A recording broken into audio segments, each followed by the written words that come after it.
What is up, you guys? Sam Dog, the infamous 253, coming at you guys up here in Renton. I got my guy Jeremy Bryant right here. Jeremy, he was on the speakerphone when we did the 10-year anniversary of the tip, and now my dad is on the speakerphone side of it. Dad, how you doing? I'm doing just wonderful, man. Jeremy, how you doing? I'm doing great, Sam. Thanks for having me again. And if you notice the background, today now officially, I know we did the celebration during the regular season for the 10-year anniversary, but now today is February 2nd, 2024. And 10 years ago on Sunday, February 2nd, 2014, the official day that the Seattle Seahawks brought back the Lombardi Trophy to Seattle Super Bowl 48. Now, we weren't there, but we were up here in Renton at a certain area, the Renton Pavilion Center, for a party that my guy Jeremy Bryant hosted, and it was an epic party from the start. Yeah, it was. We had about 300 people, I think. Or maybe, I don't know. It was. We never even counted. It was so many people. It was crowded, man. It was crowded for sure. And then, man, I'll tell you what, that first snap, man, who would have thought? We were just ready, just thinking it was going to be a battle. And y'all remember Joe Namath messing up the coin toss before that? Right. I had a quick release. That's right. But you know what? A lot of people don't realize it was the 12th man that kind of caused that missed snap and everything, right? I mean, we were so loud. our fans were representing that day, and they were so loud in the end zone. And Manning just, it was just a misfire, man. Yep. Safety, the first play of the game. Manny Ramirez freaking snapped it over the head, and as Cliff Averill said at True Font's Bowling event, I got the fastest score in Super Bowl history. That's all I know, and that fastest score still stands to this day. Well, and you know what? Probably the fastest score in the second half, too. Oh, yeah. But I just remember we were able to get that, and then freaking Russell Wilson came out on the field, drove us down. We got a couple, and I'll tell you what, thank God we had Steven Hauschka back then to make those kicks. Oh, that's for sure. And then the second drive, the most memorable play. Now, people thought, I had people coming to me saying the safety was the tone setter. No. What set the tone for that ass whipping we gave the Broncos, me and you, our favorite play, Cam Chancellor's hit on Demaryius Thomas. Oh, yeah. You know what, guys, before I got on this call, I went on YouTube, and I was watching that hit. When Cam Chancellor hit Demaryius Thomas, he literally knocked him back 5 yards. Man, that was just a beatdown right there. To me, that goal will always go down as my number one favorite play at that Super Bowl. That was epic. You know, I saw a video of the Broncos talking smack. They were all in a massage room talking smack about, the number one offense against the number one defense. I'm going to show them guys, them Seahawks, they're not ready for what we got coming. And man, we just punked those guys. It's funny. I saw stuff of the opposite end when they were saying all that stuff, and Cliff Averill was like, "Man, we about to kill these guys." Yeah. And Cam Chancellor and them. I was watching something earlier about them eating breakfast. They're like, "All right." I'm like, wait a minute, they really saying that? It's like, all right, time to go. Like, time to go get it. And then, that hit. And then later on afterwards, just after getting that 3 and out after the hit, then I think we get the second Hauschka field goal. And then after that, we get a lot of pressure on Manning. And Manning just chucks it up. And Cam Chancellor gets the big interception. Oh, yeah, that was huge. Oh, man. I should have watched the game. I haven't watched it. I've never rewatched it. I've watched highlights, but I've never watched the whole game end to end. But yeah, what a great, just a great night, man. One of the most, just epic days of my life. It was so fun. Of course, we later go cash that in with Marshawn Lynch, because remember just about that action, boss? Yes. He was talking to the media, talking to Deion Primetime Sanders, like, just about that action, boss. And then we get down there, because if we hadn't gotten that pass interference call on Tony Carter on Golden Tate, they were looking like they were about to hold us to another field goal. And then we get the PI call, and then punch it in twice with Marshawn, and Marshawn Lynch showed us the action, and then Denver finally gets their first down of the game after that, because they start going on that long drive. They got up there a bit. They kind of got hit with a penalty, and then, I'll never forget this one. Cliff Averill on the ball. Cliff Averill, to me, he really should have been the MVP of that Super Bowl, him or Cam Chancellor. I know Malcolm had a big game, though, too, but Averill comes up, bull rushes, hits Manny's arm as he throws it. That's right. And Malcolm Smith, house call. I forgot all about it. I remember he tried to dunk it over the over the goalpost when he got in, right? But he didn't quite get up there enough, but that's all right. Yeah, I remember Mike Morgan said, "I'm never gonna let him live that down." That he missed that dunk. That was the last legal one before they started making it illegal to do, and they would start penalizing him. I think it was because of the one time when Jimmy Graham was with the Saints and he bent the goalpost. He bent the goalpost, yeah. Okay. But man, that pick six, I remember I was going wild when that play happened. I remember just screaming, "Pick six, pick six!" I don't remember sitting down that entire day. And I don't know if you guys remember this, just in our section. I mean, it's still your section, but 122. I remember the first 3 seasons we never sat down. And I remember I sat down for for a timeout or something, and all the guys behind me were like, "Get your ass up! You don't sit down in 122." It's so funny. Oh God, this is the greatest section. The very first year of the Seahawks Stadium, Kenny and I were actually in the Hawks Nest, and we looked down and we saw how fun it was down there. Yeah. And we were like, you know what, we're getting tickets down there next time, and that's how we ended up, and that's how I met you, Sam. Yeah, when we came in 2004. 2004, yeah. Oh, but man, that pick six, Dad. You remember that one, Dad? Yeah, here's kind of what I remember about that game in particular is that, let me just go through a couple little moments here, is that, I kept on waiting for the Broncos to do something. I thought, yeah, sooner or later, going to do something. And then, it just never happened. And then the bomb hit. Oh, the run back. With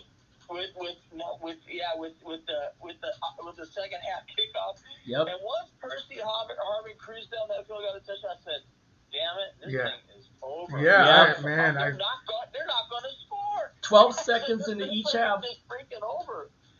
Yeah, 12 seconds into each half. That I remember because we got a key turnover on downs before going into the half because the Broncos went on another drive and it was 4th and 2 and Clemens managed to get a hand on the ball and Thurman was looking like he was going to pick it up, but the ball just hit the ground for an incompletion turnover on downs. And we just played keep away and need on it to go into halftime before Bruno Mars took the stage for halftime. And then like you mentioned, that play took all the air out of the building. I remember Mike Morgan on an interview on that, like, man, the biggest play of the game, and I missed my block. Oh, really? But then you guys kind of feel that way. It's kind of like, I kept on waiting, because you know how these games can turn, right? Oh, yeah. No, I was nervous. Even after that, I was still nervous. Same. Well, once Percy got that touchdown, I thought, Yeah, I just kept watching the clock. I just kept on thinking, guys, it's our day. This is freaking our day. Yeah. And our defense was playing just so, they were lights out. I mean, lights freaking out. So anyway, but up until that time, I kept on waiting, and then I thought, no, it just ain't gonna happen. And then, boy, I started breathing a lot easier after that run back. That was awesome. Right after that, I think that whole night became a party. Yeah, no, you're right. Absolutely. You're right. And you guys, I don't know if you. I mean, I just talked to Sam about this, but this is the one thing I kind of got cheated out of that night. Is my daughter had recently just got diagnosed with diabetes, and she was having a really bad diabetic attack that night, right? So in the fourth quarter, I kind of knew we were gonna, the time was running out. We had such a good lead, but there was about right at when it was finally over, I had to literally jump in the car and take off to Children's Hospital. And the fans around the city were starting to come out. I got up on over by UW area, and you could see people coming into the streets. Yeah. But I spent 4 or 5 days in the hospital after that night, and I never got to really celebrate, with the city. But anyway, that was just the only downer part of the whole night for me. That was. I remember just hearing that. It's like wishing, but at least you got to be there for the end of it. No, for sure. And she was fine. She just, it was all new to us, and the diabetes stuff was kind of bad. But anyway, not to put a downer on it, but I just remember I wanted to be out in the street. I could hear horns and guns and people going just crazy and fireworks. And it was just so crazy. I remember when I did that night. I went straight up there, to the game itself, back on the game itself, after we got that touchdown. I remember then later on we get another big stop later. Byron Maxwell punches the ball out of Demaryius Thomas's hand. Malcolm Smith recovers it, and we go down there, and then freaking Wilson hits a laser to Ricardo Lockett. And in the very next play, one of my personal favorites of that game, Jermaine Kearse's little pinball touchdown. Oh, I forgot about that one. That was unbelievable. Yeah. That was that was an awesome one, man. I totally forgot about that one. He was missed by 5 guys. It's like ding, he like spun and did another spin move and just took it into the end zone. Yeah, Bill, I agree with you. I kept waiting for something to happen. It just kept going right for us. Just from the opening snap, man. You know, it was so different than the other time with Hasselbeck when we were in the first time we made it to the Super Bowl, the one we were cheated out of that the refs eventually admitted to. I gotta remind me at the end. I got a story about that one. Yeah. Anyway, but it was just such a different. I felt like everything was going against us on that game, right? Oh yeah. Yeah. It was. I can't even talk about that one. No, I know. I've never watched that one again either. I never watched that one and the one after this one that we're talking about. I know. I think we got so. I think the Mafia had something to do with that. Man, I think so too. It was really, it was hard. That was a hard one to watch. But yeah, I just remember that Jermaine Kearse pinball touchdown and KJ Wright laying out Wes Welker on our next defensive stand. And then Denver didn't get a touchdown until the end of the last play of the third quarter, which was in their end zone. And we scored in both end zones of that Super Bowl. Denver's only touchdown came on the Broncos end zone, and then they got the 2-point conversion. They got the touchdown of Demaryius Thomas, and Wes Welker got the 2-point conversion. I remember that. And then they did the onside kick. And then we just took it down with ease, and Doug Baldwin punched it in to make it the 40-burger. Oh, okay. Oh, that's great. Hey, you know, Doug Baldwin, just a side note, Doug Baldwin comes by and has breakfast with Kenny all the time at our market.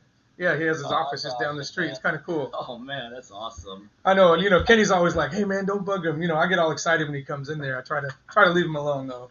I haven't talked to Baldwin in years, man. I remember I talked to Jermaine Kearse at the 10-year reunion when we kicked the crap out of the Carolina Panthers, reminiscing about that pinball touchdown in the Super Bowl. And then I remember talking to Golden Tate as well, and then Breno Giacomini handed me the trophy during that time at the stadium. But I'll just never forget just the epicness of just how epic that was. You know what one of my other personal favorite memories was, Jeremy? What's that? I remember one point during the game when we were killing him, I was like, you know what, Jeremy, what we should do is like, remember, and rest in peace to Tavares Jackson. I remember Jeremy was like, because of that tough season, that one season in 2011 that he toughed out for us playing through broken ribs, I was like, let's put Tavares Jackson in the Super Bowl. Right. Oh, yeah, okay. Remember that, Jeremy? Yeah, I remember. I do remember that. Sam, you have such a good memory, man. Because when you mention something, and I go, oh yeah, you know, I think about it. You know, like I'm getting older, so I can't remember yesterday. But. You remember that, Dad? When I said that, let's put Tavares Jackson in the Super Bowl. Yeah. And I got something a little funny to tell you guys. Okay. So, kind of the day after, you know, I worked in a senior living community, and I was at a resident council meeting. And I said, you know, guys, I got to tell you all something. I've really harbored some anger management for quite some time, referring, you know, and I said, you know, all back to that first Super Bowl that we got ripped off. But after last night, I'm cured. I love that.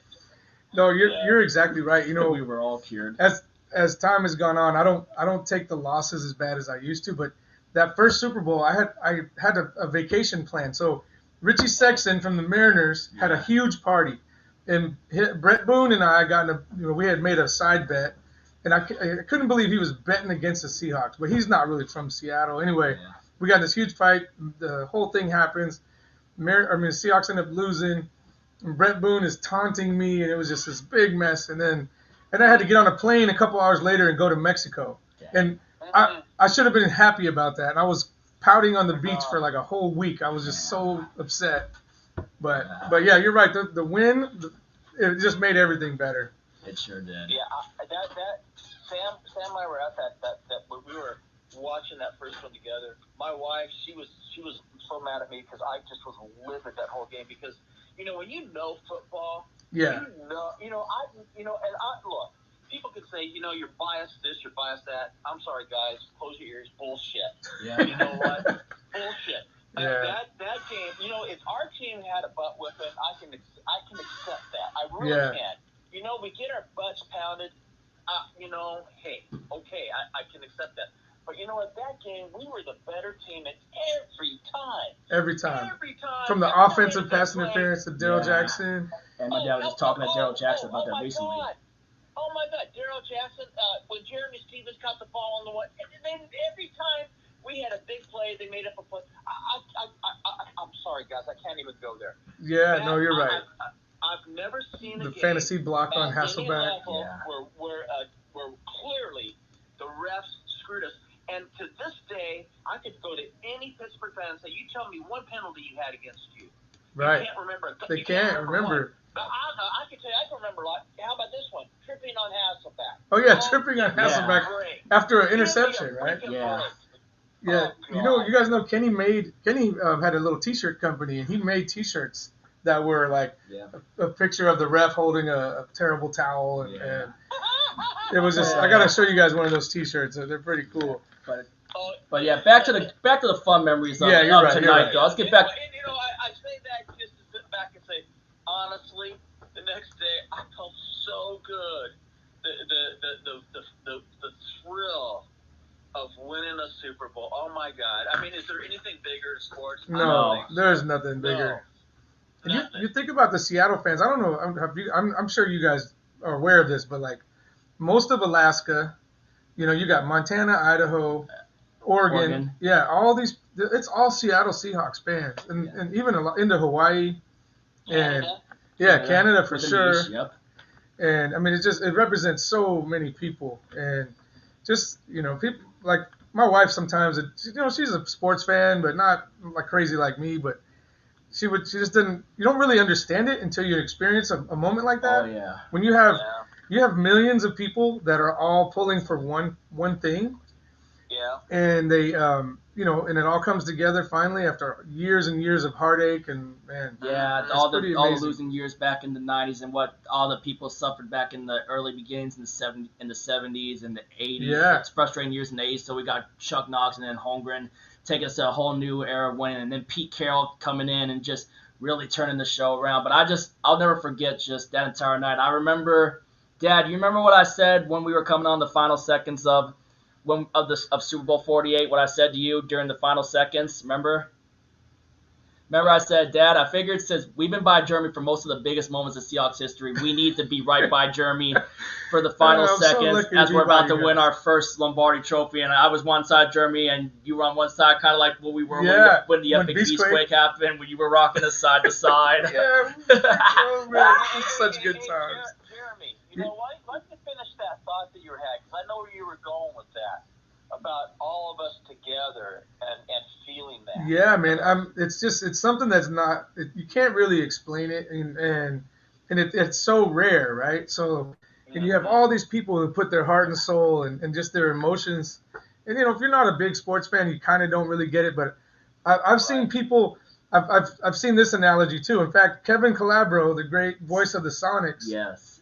When the Mariners won the final game that they won in '95, I'm running out of the Kingdom, right? There's 65,000 people going crazy, and people were like Crips and Bloods were hugging each other, and, like it was crazy.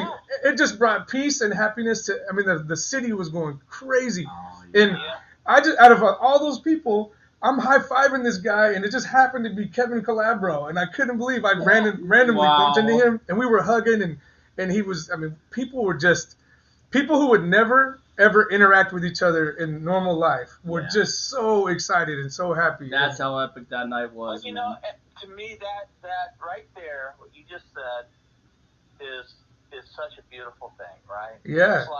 It's like you want to just take that feeling of collective unity. Yeah. And spread it around the world, right? Yes. Yeah, well, and get people to see. Yeah. Forget man. the exterior image, guys, in the heart and soul of who we are as humans, right? Yeah.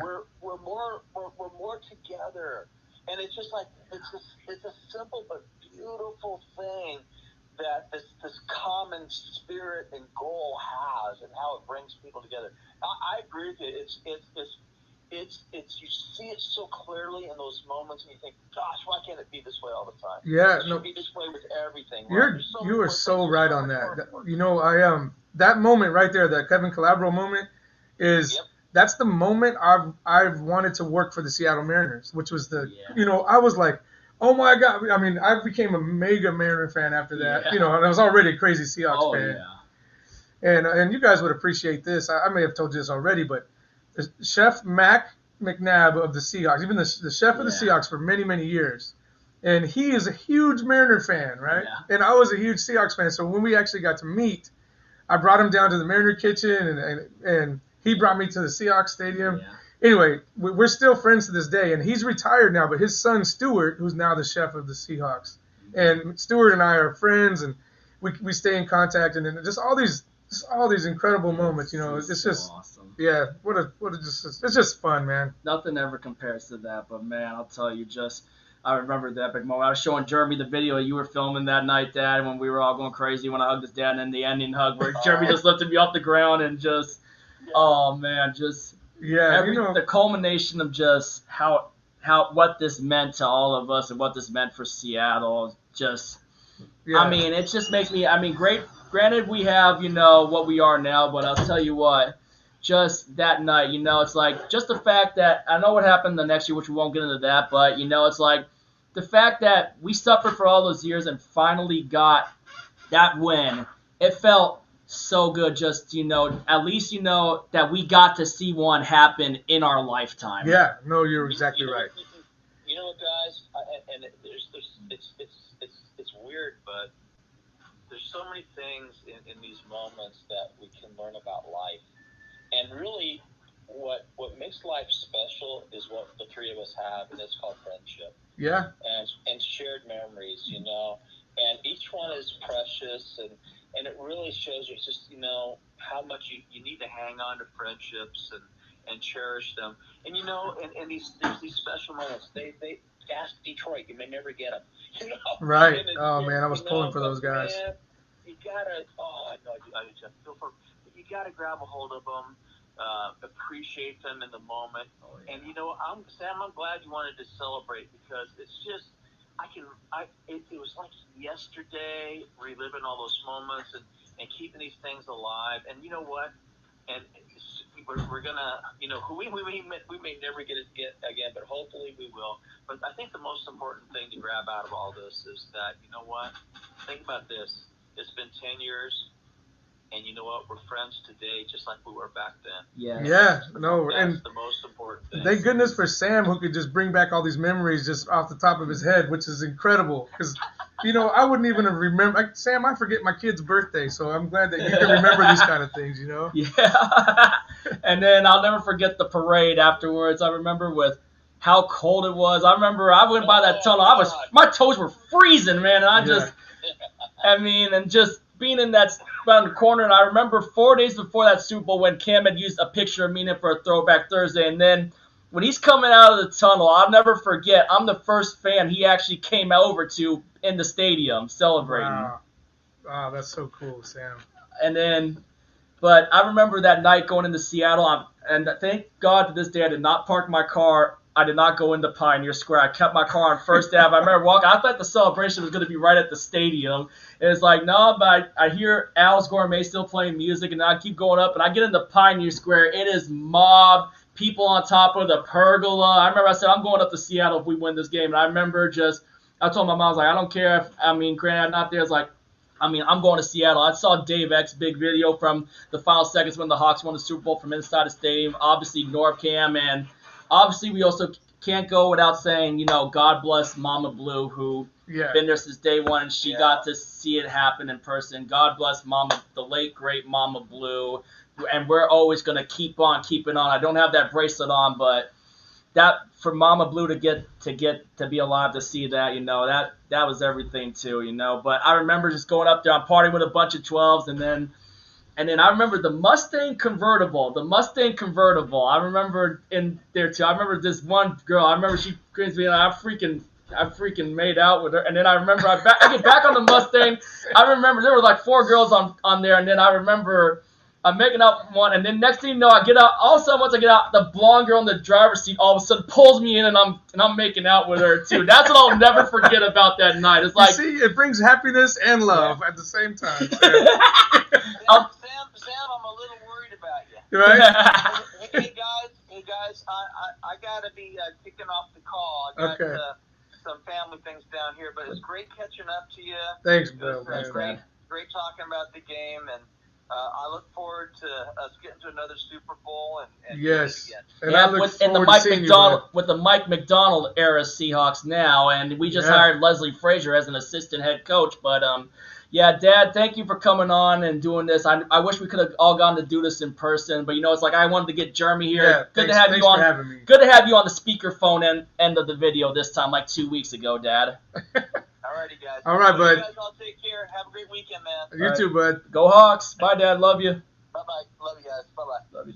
But yeah, other than that, me and Jeremy just like looking back on that night, man. It's just like it really is one of the greatest nights in the history of Seahawks football, and it will never ever be topped. Nothing is ever more sweeter than your first Super Bowl Yeah, win. no, you're right. And we were one of the few teams that hadn't gotten the Super Bowl yet. And Sam, what I've always been a kind of an underdog. I'll pull for the underdog, right? Oh yeah. And when I was a kid, everyone would talk mess about the Seahawks, right? Yeah. And it just made me mad. I'm so proud of being from Seattle, and I'm proud of my neighborhood and my family, and we're all from Seattle. Yeah. And people would talk bad about Seattle, and I remember hated those days. I hated it. I remember that's why I said talk about us in the NFL now in that video. I was like, talk about us Yeah. now, talk about us now, and like because we finally got the Super Bowl win. It's like rest in peace all those rainless jokes. It's like even for teams that have won more than one Super Bowl, you know what I mean? Just Can you get that on there? I don't know. It might not work. But I don't think it's gonna It's work. just You had a frame of Russell Wilson. just a frame and- of what Russell Wilson. I keep that with me. Like Yeah. people give him a lot of crap now. But let's be real though. he brought us our Super Bowl. He man. did it, but mostly it was the defense. It was the defense. It was the right. defense mostly. I mean, but having good quarterback play from Russell Wilson helped. But Yeah. mostly,